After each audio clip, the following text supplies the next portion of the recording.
prospérité, c'est tout ce qui est positif. C'est eux qui ont droit à tout ce qui est bonheur sur ce monde. C'est eux qui ont droit à toutes les richesses. C'est à eux d'imposer leur manière de voir le monde. C'est à eux d'imposer leur vision, leur mode de vie. Voilà pourquoi pendant la colonisation ou leur conquête, je dirais, ils venaient vers nos terres et ils disaient qu'ils ont découvert nos terres parce que pour eux, nous sommes des sauvages. Nous n'avons rien de comme eux, en fait. Donc, ils nous appelaient des indigènes et c'est eux, le peuple. Ils s'arrogent tous les droits et pour eux, le monde doit marcher comme ce qu'ils veulent. C'est simple. Je prendrai quelques exemples. Regardez à travers leurs films. Ils ont préparé l'esprit de leur peuple pour les faire comprendre qu'ils sont les meilleurs. C'est eux qui doivent tout posséder. Vous ne direz pas le contraire. Dans tous leurs films qu'ils propagent, vous trouverez toujours les méchants. Ce sont soit les Russes, soit les Sud-Américains, soit les Noirs qui jouent les mauvais rôles de trafiquants de drogue, de proxénètes, de trafic d'humains, jusqu'à un passé récent, bien sûr.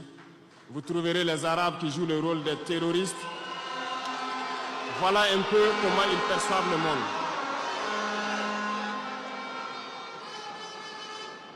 Quand je prends sur le volet économique, qui parmi nous n'a pas traité les produits chinois de produits Shintok, comme on aimait l'appeler, de mauvais produits? Mais aujourd'hui, je peux vous dire qu'on a tout tort.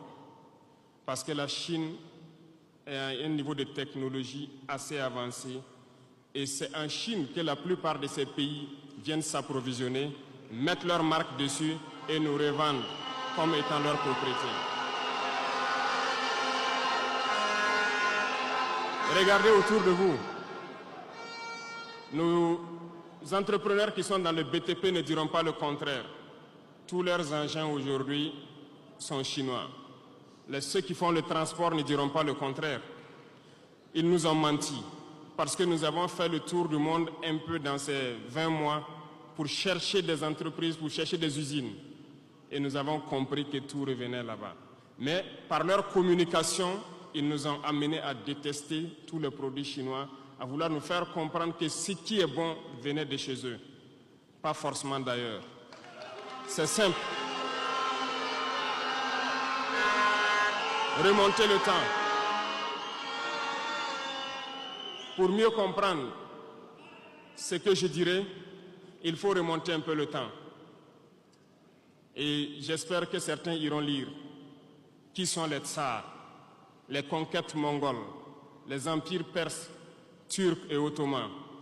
Lisez leur histoire, vous comprendrez pourquoi le monde est ainsi fait. À la base du triangle, il y a deux empires. D'un côté, l'empire du mal, selon eux, et l'empire des esclaves de l'autre côté. Voilà comment ils voient le monde. Qui est-ce qu'ils appellent